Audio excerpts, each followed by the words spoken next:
河南南趙縣位於河南省嘅西南面，北靠伏牛山，南臨沅湘平原，古時為歷代兵家必爭之地。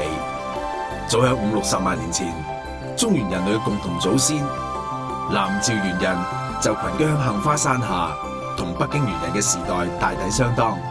我哋而家嚟到呢個地方咧，就係河南南趙縣嘅皇后鄉。嗱，原來呢個地方叫皇后鄉咧，都有一段古仔噶。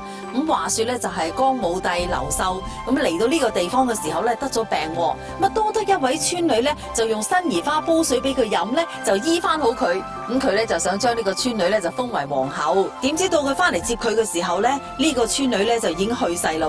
咁於是咧，佢就將呢個地方咧命名為皇后鄉啦。皇后鄉故事流傳於世，同時南趙還以辛夷之鄉聞名。南趙縣素有天下辛夷第一縣之稱，當地嘅雲陽鎮同皇后鄉係辛夷花最主要兩個產區。辛夷栽培種植面積大，產量高，均居全國首位。其中又以皇后鄉種植辛夷嘅歷史最為悠久，有世界辛夷故鄉之稱。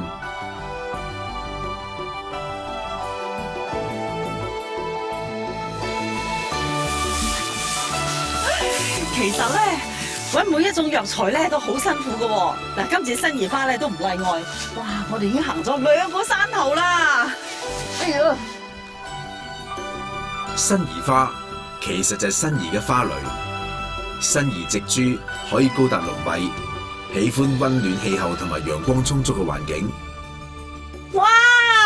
嗱，終於搵到辛夷花啦！你睇下呢啲嗱。一粒粒咧，上面有啲小毛毛嗰啲咧，呢啲就係辛夷花嘅花苞嚟噶咯噃。嗱，一到咗秋天咧，佢啲樹葉咧自然咧就會落晒，咁啊剩翻呢啲辛夷花嘅花苞喺度咯。咁到春天開花之前咧，啲農民咧就要即刻咧就將佢咧係收集噶咯。因為點解咧？如果到佢春天開晒花啦，呢啲咧就唔可以入藥噶咯噃，咁到時摘嚟都冇用啦。嗱，辛夷花嘅入藥部分喺邊度咧？辛夷花有部位咧就係呢個花蕾啦，而且花蕾咧佢個身就唔要佢，剩翻啲皮，啲心唔要，剩翻外面啲皮，即係有毛毛嗰啲都係要嘅。咁佢所以咧，我哋作為食咧就唔能夠直接食，最好包住，對咽喉就冇刺激。辛夷花又叫做木筆花、迎春花。早春時節，辛夷花先葉而開，花冠大而色艷，氣味芳香，集觀賞、綠化、藥用為一體，又被稱為富貴樹。樹枝美觀，係城市園林或者住宅庭園美化嘅名貴樹種之一。嗱，辛夷花咧仲有啲別名嘅喎，有啲叫做木筆花啊、報春花啊，咁點解會有啲咁嘅名嘅咧？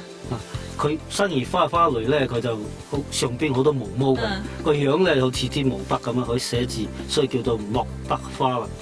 咁報春花咧，佢喺春天就開花，所以又叫報春花。辛夷花有啲地方叫做山牡丹，俗語話牡丹雖好，都仍需綠葉扶持。而呢一朵山牡丹綻放嘅，佢係一種唔需要綠葉陪襯嘅美麗。佢咧性味係辛溫。功效咧就驅風寒、通鼻竅，對啲頭痛、鼻塞、流鼻水，對啲過敏性鼻炎、急慢性鼻炎、鼻息肉，佢都好有功效嘅。因為辛夷花對鼻科疾病有獨到功效，因而被稱為鼻科聖藥。可以講得係廣大鼻炎患者嘅恩物。一項調查發現，響香港每10名兒童之中有4人患過過敏性鼻炎，即係鼻敏感。而喺香港，大概35% 嘅人患有不同程度嘅過敏性鼻炎。過敏性鼻炎咧，只有3大症狀：打乞嗤、流清鼻涕同埋鼻塞。特別喺早上起床最容易發作。相對於內地其他地區，粵港兩地城市環境、空氣品質欠佳、汽車嘅廢氣、化妝品、裝飾材料等等，容易刺激鼻腔、灰霾。溫暖潮濕嘅天氣多，空氣中飄散嘅花粉多，室內外溫差大，因而成為過敏性鼻炎嘅高發區。咁內因咧，主要就係肺、脾、腎3個臟腑嘅功能失調。咁外咧佢就喺接觸咗儀器啊、異味啊，或者感受咗風寒啊、邪氣嘅時候，就容易引起發病。過敏性鼻炎如果唔及時控制，會引發鼻竇炎、咽炎、頭痛、哮喘，嚴重嘅時候會導致記憶力減退。鼻病啊，雖然唔會致命，咁但係我哋每日咧都要呼吸噶嘛。如果鼻哥唔通暢嘅話，或者因為鼻病而誘發其他嘅症狀，影響到我哋日常嘅生活，都可大可小嘅噃。臨床研究證明，辛夷花所含嘅3至5%嘅揮發油有收縮鼻黏膜血管嘅作用。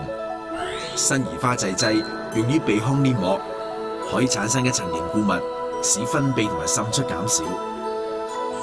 講起辛夷花咧，仲有一個特點嘅喎，就係佢嘅雄蕊同埋雌蕊都喺同一朵花入邊。當花未開，雄蕊已經成熟，咁但係雌蕊仲係好細，唔能夠授粉。咁所以咧，有人用佢嚟到形容一啲緣分，就話君生我未生，我成君已老。咁其實唔單單只係緣分啊，好多機遇咧，往往都係同我哋擦肩而過嘅。不過唔緊要，只要我哋保持樂觀，機遇仍然係會有噶。機遇有陣時就藏喺不經意間，就好似我哋揾辛夷花嘅路上，就有幸遇到一個奇蹟啊！哇！嚟到西峽咧，原來仲有一個大發現喎。但係呢度咧，除咗有好多中草藥之外咧，原來咧仲有呢個恐龍蛋嘅化石。咁呢度嘅恐龍蛋化石嘅遺跡咧，已經被專家默認為啊，係繼中國秦始皇兵馬俑之後咧，第9大嘅世界奇蹟嚟㗎。西峽盆地係我國至到而家發現年代最早嘅恐龍蛋化石基地，時代大約就係中生代白堊紀早期，距離而家1億年左右。響呢度發現嘅巨型長形蛋係目前世上獨有嘅類型。呢度嘅恐龍蛋化石未被發現之前呢，全世界嘅恐龍蛋化石咧都唔超過500枚喎。咁但係淨係喺呢一個恐龍洞裏邊咧，已經發現咧係超過1000幾枚嘅恐龍蛋化石啦，而且種類咧仲特別多嘅噃，大大小小啦，又有圓嘅啦，亦都有係橢圓形嘅噃。咁而且咧仲發現咧至今世界上最大嘅恐龍蛋添。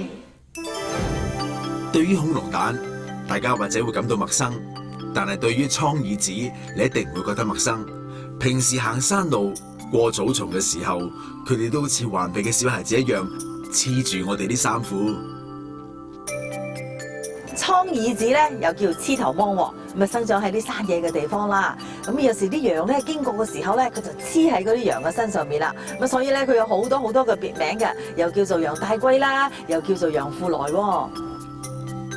蒼耳子係菊科植物，生長喺荒地、山坡等等乾燥向陽處，全國各地均有分布。蒼耳子入肉部分係佢嘅果實，一般秋天成熟嘅時候採收。佢同辛夷花一樣，係治療鼻病嘅良藥。李醫生啊，呢個就係蒼耳子啦，嗬？係啊係。咦，佢有啲咩功效同埋可以醫咩病嘅咧？蒼耳子咧，佢性係辛、微溫同埋味苦嘅。佢喺臨床咧就好常用。咁佢嘅主要作用咧就係有驅風散寒、通鼻竅同埋止頭痛嘅作用。喺鼻科臨床咧係最常用嘅蒼耳子呢個藥。咁佢只要喐可以醫咧就有鼻炎、鼻竇炎、鼻敏感啊，仲有一個風寒感冒。實驗研究表明，蒼耳子對鼻部炎症嘅致病菌有較強嘅抑制作用，並且能夠促進內部滲出液嘅吸收。咁喺用佢嘅時候要特別注意啲乜嘢咧？佢日日咧，因為佢有少毒，所以喺用嘅過程中咧就唔能夠話長期同埋太大量，最好喺醫生嘅指導下使用。香港腳大家都熟悉啦，究竟香港腳同香港有咩淵源呢？係咪香港人先會有呢？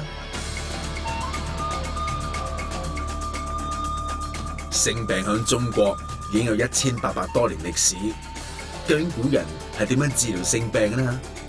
下一節翻嚟話俾你聽。